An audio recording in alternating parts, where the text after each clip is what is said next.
I've talked to parents whose children are 10, 12, and they talk about that moment when they found out there was something wrong with their child, and they still break out in tears. How would you feel if doctors told you your son was mentally retarded? He would never function beyond the level of a 6-year-old. His outlook bleak. I was devastated. How far would you travel if there was only one place that held the key to unlocking your child? There's no other option. You know, you do what you can for your children, and if it means that I have to drive 500 miles in a day, I'll drive 500 miles.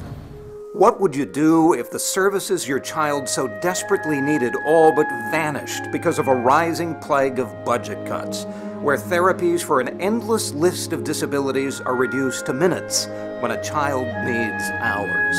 It's an era where the need grows fast, but the wait lists grow faster.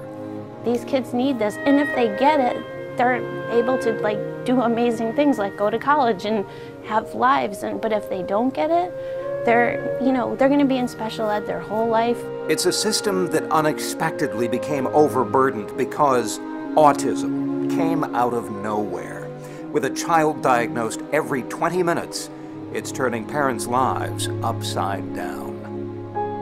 They don't know if their child's ever going to talk. They don't know they just don't know. It's like a total unknown for them. And they don't know where to go, and they don't know what to do, and it's very hard. But for those who have walked through Charlene Sigmund's doors, the fears of knowing where to go and what to do have all but gone away. For inside these walls is a place where milestones never thought possible are being achieved, and the stories of success are nothing short of miracles. They provided him such a great start on his life, and that's immeasurable. I don't know how you pay that back. In 2001, inside their rented Pleasanton home, Charlene and Mitch Sigmund created Happy Talkers, a one-on-one and one-of-a-kind speech immersion program. Every room was transformed to serve the kids, even to the point that this family of 4 all lived in the master bedroom. Happy Talkers quickly grew from 4 kids a week to 120. But there was a problem that no one addressing a need so great should ever face. The Sigmunds were forced to leave. So from our house, started a journey that lasted 7 moves in 3 years. These kids, who needed a stable, familiar environment, would never see such a thing. They'd be in rented space at a church and in office buildings. It was a stressful existence for everyone involved. It's laughable at this point, all the stuff that we have to go through. It's laughable.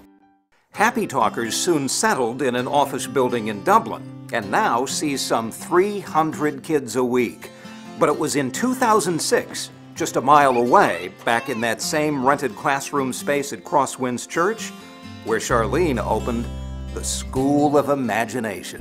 Where is Ryan? Where is Ryan? Here. Here I am.